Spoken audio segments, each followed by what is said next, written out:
ఇప్పుడు జగన్మోహన్ రెడ్డి గారు 2009 సెప్టెంబర్ 2వ తారీఖున రాజశేఖర్ రెడ్డి గారు చనిపోయిన రోజు నుంచి జగన్మోహన్ రెడ్డి గారు యుద్ధం ప్రకటించాడు.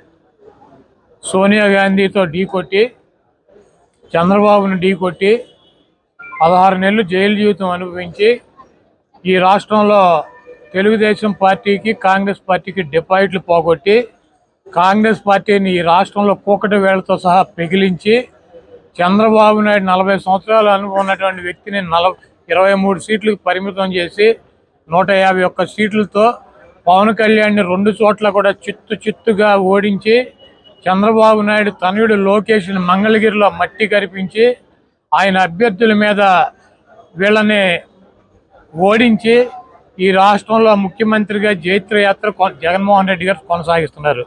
పవన్ కళ్యాణ్, చంద్రబాబు నాయుడు, లోకేష్ ఇప్పుడేమైనా యుద్ధ పేరు మోగించి, గంటలు మోగించి, పిల్లి మేడలో గంటలు కట్టుకొని చచ్చి ఉంటారు నిన్న మొన్న. జగన్మోహన్ రెడ్డి గారు 2009లోనే యుద్ధ పేరు మోగించాడు, సోనియా గాంధీని మట్టి గరిపించాడు, చంద్రబాబు నాయుడిని భూస్థాపితం చేశాడు, పవన్ కళ్యాణ్ 2 చోట్ల చిత్తుగా ఓడించాడు, పప్పు గారిని, లోకేష్ గారిని మంగళగిరిలో సమాధి చేశాడు. అది పరంపర కొనసాగుతూనే ఉంది. జగన్మోహన్ రెడ్డి గారు ఈరోజు యుద్ధ పేరు మోగించడం కాదు, 2009లోనే మోగించారు. పవన్ కళ్యాణ్, చంద్రబాబు నాయుడు, లోకేష్, అడుగుడిపోయిన బక్కీటు, తోలు బక్కీటు, వీళ్ళందరూ కూడా, ఈ బోరగాళ్ళందరూ కూడా వచ్చినా కూడా జగన్మోహన్ రెడ్డి గారు ఇంటికి కూడా పీకలేరు. గతంలో కూడా చెప్పాం, మాకు వైఎస్ఆర్ కాంగ్రెస్ పార్టీకి 50% పైన ఓటింగ్ ఉంది.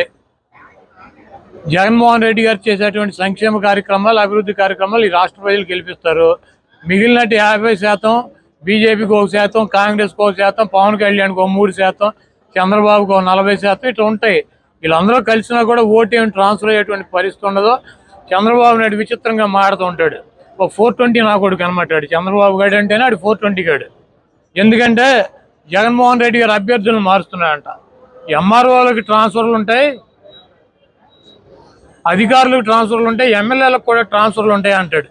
మరి వీడి 420 గాడు 78లో కుప్పంలో పోటీ చేశాడు, చంద్రగిరిలో పోటీ చేశాడు 78లో కాంగ్రెస్ పార్టీ తరఫున.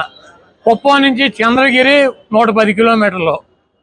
ఈయన పోటీ చేసిన చంద్రగిరి నుంచి కుప్పం 110 కిలోమీటర్లు, కర్ణాటక బోర్డర్లో, తమిళనాడు బోర్డర్లో ఉంటుంది అది.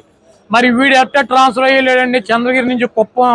వీడు ఆఫీసరా, వీడు అధికారా, వీడు ఎమ్మెల్యేకి వెళ్ళలేదా?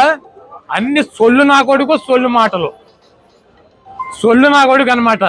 నా ట్రాన్స్ఫర్లు ఉంటాయని నాకు తెలియదు. విచిత్రంగా ఈడే కదా అసలు ట్రాన్స్ఫర్ ఎప్పుడు 89లో వెళ్ళాడు, 30 సంవత్సరాల నాడు వెళ్ళాడు ఈ ట్రాన్స్ఫర్ అయ్యి చంద్రగిరి నుంచి కుప్పం. మరి వీడి కొడుకు అక్కడ మంగళగిరిలో స్కూల్లో చదువుకున్నాడా? వీడు ఊరు మంగళగిరా,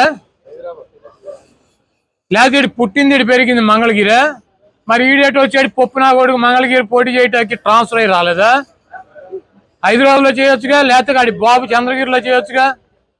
మరి పవన్ కళ్యాణ్ భీమవరంలో పుట్టి గోళీలు ఆడాడా, లేదా గాజువాకలో సంక్రాంతాడా?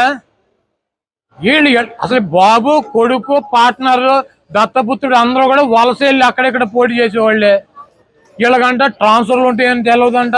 ఓరిడి అమ్మ, చంద్రబాబు నటన చూస్తే మామూలుగా ఇంటి వారు సిగ్గుపడతాడు. ఆయనే చెప్పాడు, నా అల్లుడు పెద్ద నటుడు, దొంగనా కొడుకు అని చెప్పి.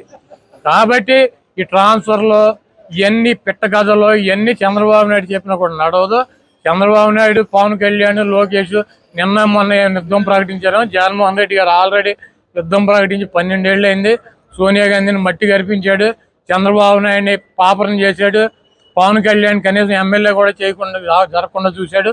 ఈరోజు చంద్రబాబు నాయుడు, పవన్ కళ్యాణ్, లోకేష్ మేము ఎమ్మెల్యేలకు గెలిస్తే చాలు, ప్రతిపక్షం వస్తే చాలు అని వాళ్ళు యుద్ధం చేస్తున్నారు.